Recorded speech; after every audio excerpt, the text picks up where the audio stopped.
gəlmək Yeni promosyonu mən istəyərdim. siz indi müəyyən yaşlıqda gəlsiniz də. Və müəyyən məqsədləri olan, buna çatmaq üçün maddi yönəli çatmaq çabalayan insanlar. Və məsələn, mən deyim ki, hansı bir karyera yolum var və bunu irəliləmək istəyirəm. Burada mənə həyatıma bir çox insan girəcək, çıxacaq. İstər ailə tərəfdən olsun, istər dost tərəfdən, istər də ilişki tərəfdən. Mən istər ailə olsun, istər dost olsun, tanış olsun, bu insanlara qarşı hansı baxış bucağında baxmalıyam, hansı tavır qoymalıyam, özümə aid bir xarakteristik bir şeyim var. Amma ki, ilişki baxımından heç bir baxışlarım yoxdur. Necə? Bəziləri deyir ki, məntiqlə yanaşmasan, bəziləri duyğusun. Yəni, qalıqlar var, o dostluqlarda falan bilirəm. Amma bu ilişki mövzusunda heç bir fikrim yoxdur. Sizin öz İlişkilərkən hansı ilişkilər? Romantik ilişki. Məsələn, deyir ki, həyatınızda biri girir və əgər sən məqsədin varsa, eyni yolda olsanız belə, istərsən ayrılır. O ihtimallar çoxdur. Belə deyək. Yəni, sanmayın ki, biz sizi anlayırıq. Siz elanla danışması, biz sizi anlayırıq. Özüm danışdığınızı anlayırıq. Həyatda bir məqsədin var, məqsədə doğru irəlirsən və müəyyən bir anda həyatını birikir. Romantik ilişki yaşadığın biri. Amma ki, ikinci də həyat məqsədləri ayrı olduğunu istər-istəməz ayrılır. Burada bəzi tərəflər olur ki, iki tərəfə deyir ki, həm məntiq insan olurlar və deyirlər ki, biz bir-birimizi yox, karyeramızı. Bəziləri ki, yox, romantik tərəfdən karyeramlarla bu yerdə bir çox tip insanlar var da. İndi mən həminlə ki, həyatımda belə bir şey yaşayacağım, hamıda olduğu üçün. O həminlə hansı rol üstünləməliyə bildirir? Bunu cavablandırıb bugün yekunlaşdırır dostlar. Deməli, birinci ümumi götürürəm. Təkcə həyat partneri üzərindən apartlarız. Dostlar, siz birinci, bu yaşınızda şəxsiyyətinizi formalaşdırarkən özünüzdə bir çox şeyləri tutmalısınız. Bu nədir? Bunların adları var. Xarakter. Mənim hansı xarakterdə bir insan olacaq? Bunu siz özünüzdə formalaşdırmalısınız. Düzdür? Bu doğuşdan gəlmir, bunu zamanla formalaşdırırsınız. İkinci, prinsiplər. Mən bu həyatda hansı prinsiplərlə yaşayacağım? Özünün prinsipləri olmalıdır. Özünün səbəbləri olmalıdır. İkinci, dəyərlər. Həyatda mənim üçün dəyər anlayışı nədir? Mənim dəyərlərim nədir? Nə bu həyatda mənə dəyər verir? Bu həyatda mənə bu dəyərlidir, bu dəyərli deyil. Bunu öz-özünüzdə müəyyən eləməlisiniz. Düzdür? Bu cürə həyat yaşamalısınız. Öz prinsiplərlə, öz dəyərlərindən, ondan sonra, o mərkəzdə bu olandan sonra ikinci etapda nə gəlir? Ailənin dəyərləri, prinsipləri falan. Ondan sonra nə gəlir? Yaşadığın mentalitetin dəyərləri, prinsipləri falan, yaşadığın coğrafiyanın, ölkənin prinsipləri. Bunların hamısının ortasında özünün dəyərləri, özünün prinsip, özünün xarakteri olmalıdır. Və nə zaman sənə deyəcəklər ki, xarakteri var bu adamın? Sən hamı ilə eyni xarakterdə olanda sənin xarakterin olduğunu bilinməyəcək. Çünki hamı da eynidir, yəni düzdür. Yalnız sənin biraz digərlərlə fərqli xarakterin olanda o xarakter dəyir başqalarına. O xarakter divarını hiss eləməyə başlayırlar ki, o deyəsən, bu adamın xarakteri var. Düzdür? Prinsiplər. Hər kəs sənə hər şeyi etməyə icazə verirsənsə və sən hər kəslə demək, ortada bir prinsip yoxdur. Düzdür? Yalnız sənin sərədə prinsiplər olanda və hər kəs artıq sənə yaxınlaşanda bir yerlərdə bir dur nöqtəsini dəyəndə, bax ki, bu insanı, mən sənə deyirəm, belə eləmirsən, niyə eləmirsən? Çünki mənim prinsiplər ziddir. O qayaya rast gələndə, baxmaq ki, bu adamın prinsiplər. Düzdür? İndi biz bu həyatı yaşayırıq və bu həyat bizim ətrafımızda sevdiklərimizlə istəyirik həyat olan, sevmədiklərimizlə. Düzdür? Yəni, sevmədiklərimizlə. Sevmədiyimizi bir cümlə bilirsən. Bir insan ki, sənin ağına, ruhuna, hisslərinə və məntiqi və zid adamdırsa, onun dedikləri heç bir şeyi nə emosional olaraq, nə də məntiq və ciddi almalısan. Sadəcə dinləməlisən. Necə? Bəlkə bunun dediyində, bəlkə bir diqqət eləmədiyin bir nüans var bəlkə. Tutaq ki, Facebookda mənə çox tənqid edirlər. Yaşadığım həyat üzərində tutaq ki, oxuyuram kommenti, baxım nə deyirsən? Baxdım, hə. Girdim profilə, baxıram onun həyatına, sağ. Yəni, fikir bildirəsin insan deyilsin. Deyilsən, yəni bu fikir də mənə önəmli deyilsə, bitdi, qutardı. Amma indi gəlir ən əsas məsələ, bizim dəyərlərimiz, bu təkcə sizin həyat partneriniz deyil. Dostum, ailə üzvün, belə əziz deyilən insanlar. Bu insanlara bizim içimizdə bir nə his var? Hamısı içində bu his var. Mən xəyallarımı, duyğularımı bölüşüm və o da bunu anlasın. Onun gözlərində görür ki, o bunu anlayır. Bax, bu yanlış bir gözləntidir həyatındakı sevgilərimizdən. Bax, bu yaşınızda bu gözləntinin üstünə xətt çəkməyi nə qədər öyrənsəz, o qədər xoşbəxt bir insan olacaqsınız. Və kimlə nəyi bölüşəcək? Həyatında sənin 5 dənə dostun var. Amma özünü xoşbəxt bir uğurluğu gedib o 5-inə də deməli deyilsən. Deyilsən. Onlar arasından hansı sənin bu uğurluğu ruhən anlayacaq, hiss edəcək, başa düşəcəksən və sənin yerində sevinəcək. O mövzunu o adamla bölüşürsən. Yəni siz dostlarınızı nələrə görə ayırmalısınız? Onun beynindəki, düşüncəsi çərçivəyə qədər. Mənim vizyonum bura qədərdir. Bu vizyon, bu yolun bura qədərdir. Bu dostum bura qədərini anlayır. Bu dostum bura qədərdir, bu dostumsa bura qədərini anlayır. Deməli, mən bura qədər olan mövzuları bundan danışacağım. Ondan o tərəfə keçməyəcəm. Keçərəmsə, günah mənimdir. Niyə? O məni anlamayacaq. Anlamadığım bir mövzuya özü istəmədən də düşmən kəsiləcək və sənə dəhlisiz bir tövsiyə verəcək. Düzdür? Bunun günahkarı o deyil, sənsən. Çünki o bölüşürəsi adam deyildir. Sən qərar verir ki, mən onu və bölüşməyə və peşman olacaqsan. Düzdür? Ona görə hər şeyi hər kəsdən bölüşməməlisən. O zaman xoşbəxt verir və kim qabı haradırsa, o qabı dəyərində o insanlara nəysə deyəcəksən. Elə bir həyat yaşamağa çalışırlar. Ona görə insanlar buna bölüşəcək. Ən yaralıyız, valideyndir. Hər dəfə bir şey bölüşürsə, sən peşman edirlər, yenə yer gibi eyni səhviyinizə, yenə yer bölüşürsə, bölüşməlisin. Tamam? Bütün bu yolda xarakter formasyonunda birinci, özünü tanımalısın. Olduğun sən yaşın təminində danışır, hamısı mənə danışır. Mən hansı xarakterdə, hansı xasiyyətdə, hansı prinsiplərdə, hansı dəyərlərdə bir insanım. Bunu yazılı şəkildə özünü xarakterizə eləməlisən. Bu bir. İkinci, biz deyirik ki, həyatımıza bir adam girdi. Bir qız uşaqsı da gəldi, bir həyatınızda bir adam girdi.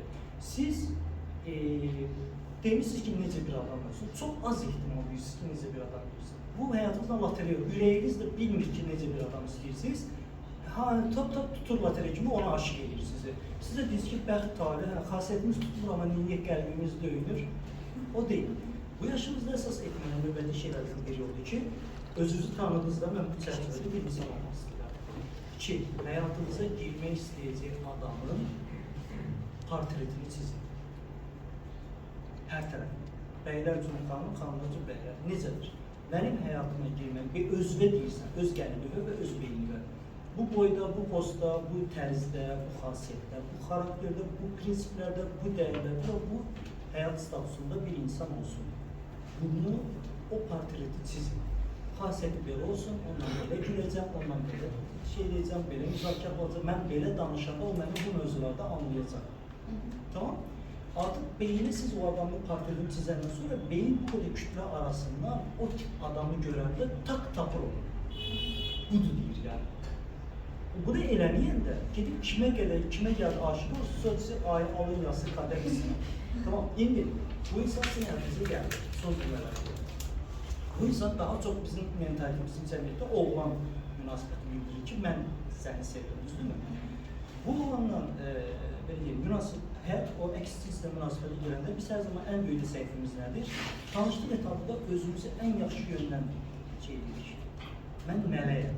Seçəcəyən ən böyük mələk insan mənəm. Düzdürmü? Məndən yaxşısını tapa bilməzsən. Ən böyük səhvimiz də oldu. Düzdürmü? Çünki zaten bir-birimizi bəyənməyik. Bu tanışlıq etapında sən nələr eləməlisən? Birinci, o insanın indiki halına baxmamalısın. İndi kim olduğuna. Sağ kim olacağına baxmalısan. Çünki şəxsi inkişafda olan insan dəyişən insandır. Şəxsi inkişafda olan insan xarakteri də dəyişən insandır. Xarakteri də dəyişən insandır. O bugün tələbədir, sabah bir iş adamı olanda başqa xarakterdə olacaq. İşinin mütəxəssisinə çevriləndə başqa xasiyyətə dönüşəcək o. O keçib menecer, müdür olanda başqa xasiyyətli bir adam olacaq. Bu hamısı sənə təsir edəcək yəni. Düzdürmü? Ona görə o adama indi kim olduğunu dinlədik ilk bu. Mənə kim olacağından danışdırməlisən və baxmalısın ki, onun dönüşəcəyi o xəyalındakı ideal o kimdir, mən o adamı sevə bilərəm. Və ya o adam deyəcək, mən onunla yola gedə biləcəm, sevə biləcəm. O insan o insana çevriləndə mənə nə qədər vaxt ayıra biləcək? Günü nədən ibarət olacaq? Nə qədər işdə keçəcək, nə qədər mənlə keçəcək, nə qədər ailə ilə, nə qədər hobiləri ilə. Bunu tutmağa çalışmalısınız. Düzdür? Plus da ki, bax, özünüzdən danışmalısınız. Mənim amalım, bax, bu gün məni görürsən, ha, bu mən deyiləm hələ. Mən belə bir iş qadını olacaq. Bax, mənim həyatım bu keçəcək, bu ölkələrdə keçəcək, bu səyahətlərdə keçəcək, bu iclaslarda, bu şirkətlərdə keçəcək. Mən belə geyinəcəm, belə oturacaq, belə danışacaq, belə duracaq. Oturduğum insanlar, indiki rəfiqələrimə baxma. Mən o olanda mənim oturduğum insanlar bunlar olacaqlar. Böyük iş adamları olacaq. Sən bir daha o mənzərəni təsvir edər, okeysən. Yəni, o zaman başa düşürsünüz? Hə.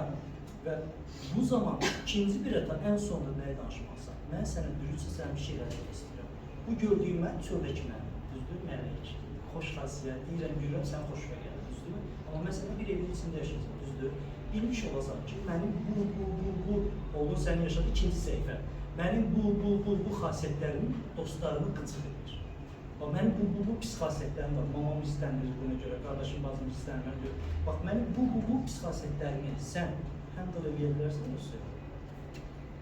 Özünü mənə gəlmə yox, ən çətin tərəfləri ona göstərməlisən. Burası qarşı tərəfə deyirsən ki, bax, növbə sənindir, sən mənə danış, görürüm, nələr, sən bir şey düzdürürsən. Sən də gör, ən pis xasiyyətin nədir? Güləndə nə qədər çox gülürsən. İçki içirsən, piano olanda nə qədər çox piano olursan. Əsəbləşirsən, əsəbləşəndə nə qədər əsəbləşirsən. Maksimum şeyin nədir, hara qədər əsəbləşə bilərsən, yəni. Tamam. Bunu eləyəndən sonra baxırsan, görürsən ki, bu oğlan, görürsən bu tərəfdən yanaşanda artıq bu insan odur, bu insan deyil, söhbət olmur. Hə, o insan artıq o insan olmur. Bu dayı gəlib mənim həyatıma falan. Ki, doğru şəxs oldu ki, sən busan, düzdür, həyatı bu olaraq gedirsən. O insan gələndə sənin bununla heç bir əksilmə olmur. Əksinə bir dəstəkçi gəlir, sən bunu daha yaxşı bu olaraq gedirsən bundan sonra. Əl-ələ biriyle gedirsən, düzdür. Amma bizim mentalitet nədir? Sən nə edirsən, dəli dolu o bir həyatında coşquyla yaşayan insan, bu gələn kimi bu çıxdı, bunu eləmə, oraya getmə, o olmaz, onun sildi, dostluqlar silindi, bu Instagramda falanlar çıxıyor, unfollow edildi, o deyil. Bir şey istəyirsən, bir dənə dairə olaraq düşünün, həyatın mərkəzində bizi və mənim karyera yolum var, onunla mən o mərkəzdə olan karyera yolumda və həmin ümumiyyətlə romantik ilişkidəki şəxsin mənim həmin o karyera yoluna nə qədər yaxın olacağını, mərkəzə nə qədər yaxın olacağını göstərə bilərsiniz. Hə, o deyil. Bax, bu eyni peşədən də insan ola bilər, tamamilə yad peşədən də insan ola bilər. Onun həyat prinsipləri nədir? O öz həyat yoldaşını necə görür? Elə bir karyera yolunda bir insan kimi görə bilir. Yəni, həqiqətən də deyilən hər şey olun, %100 əlbəttə ola bilməz. Amma ki, yəni, hansısa bir nəyəsə görə yollar ayrılmalı, məcbur və bunu çabalamağa dəyərmi, yoxsa karyeranı, ne qısa da karyeranı. Başa düşdün nə deyirsiniz? Hə, aha. Enerji sərf eləməyə, düşünməyə, yoxsa başım bırak, məntiq. Hər iki qərar doğru qərardır. Başa düşürsünüz, bu sizin həyatınızdır. Əgər o özünü sizin qarşınızda seçim olaraq sizə verirsə, bunu artıq siz seçməlisiniz. Nə mənada? Nə seçim edirsinizsə, deyil ki, bu mənim seçimimdir, yaxşı elədiyimi özünə deməlisiniz. Karyeramı seçdim, kaş ayda görəsən o adamla olsaydı necə olardı deməməlisiniz, o kitabı bağlamalısınız. Və yaxud da ki, o adamı seçdiniz, düzdürmü? Görəsən mən karyeramı getirdiğiniz olardı, o kitabı bağlamalısınız. Siz əgər birinə hə deyib, o birisini tam kitabı bağlamadan yaşasaz, hər iki halda xoşbəxt olacaqsınız. Tamam. Hər onunla dalaşanda onun üzrünə vuracaqsınız, sənə görə mən karyeramı düzdür. Hər karyeranda sən üstüne gələndə desin ki, xoşbəxt adamla həyatı qoyub götürünlə uğraşdım. Yəni, bu işdən vergiləri indi maaşa bax, yəni, bunu izləyirlər, düzdür. Ona görə də karyera da adamlar heç biri yeganə deyil. Bundan da hələ çox var, bundan da hələ çox var. Tamam mı? Və ən yanıllığı nədir? Həyatda bizim qavamızdan ilk adama deyilir ki, budur. Deyil də, yəni. Ki, istənilən insan fədar, sevgidə bəzi fədakarlığı olmalıdır. Bəzən karyerada gözləməlisin. Hətta vəzifədə bir vəzifəyə yüksəlməsi üçün sən gözləməlisən ki, o adam o vəzifəyə yüksəlsin. Düzdür? Və o adam o ixtisası qutarsın, xaricdə təhsil alır, bunu bitirsin onu. Onu gözləmək lazımdır. Əgər doğrudan da dəyər verirsən. Yəni fədakarlıq lazımdır. Lazımdır. Əgər doğrudan gözləməlisən. Mükafatında mənim yaşadığım dünyada mənim iş yoldaşlarımın hamısının həyat yoldaşı da iş adamıdır. Heç kimin həyat yoldaşı evdə oturub onu gözləmir. Özü də işləyir, həyat yoldaşı işləyir. Və onlar bəzən eyni ölkədə yaşamırlar. Ona görə bunlar mənə adi gəlir. Çünki mən iş yoldaşlarım həyatına baxanda bunu görmüşəm. Yəni. Yoldaşım Londonda təhsil alır, özü Abu-Dhabidə məndən işləyir. Amma 2 il sonra yoldaşı elə bir iş fürsəti tapdı ki, Kanadada hop birlikdə getdilər Kanadaya. Düzdür, o fərq, amma o 2 ili gözlədi o adam. Yəni yastığa başını yoldaşını qoymadı, amma nəticə bugün Kanadada yaşayırlar birlikdə. Tamam.